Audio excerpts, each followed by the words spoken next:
This is the Nubia Redmagic 6R, and today we are going to demonstrate how you can switch the SIM card preferences on this device.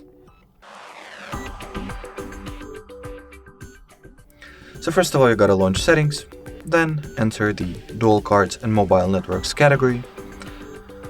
Over here, you gotta open the default communication card and choose what SIM card you would like to use for the phone calls. Then, in order to change the preference for the mobile network, simply choose what SIM card you would like to use for it and switch on the respective toggle. As you can see, once I enable one of the SIM card's mobile network, it will automatically turn off another one. So those toggles are mutually exclusive. Alrighty, so that will be pretty much it for this video, guys. Thank you so much for watching, and bye-bye.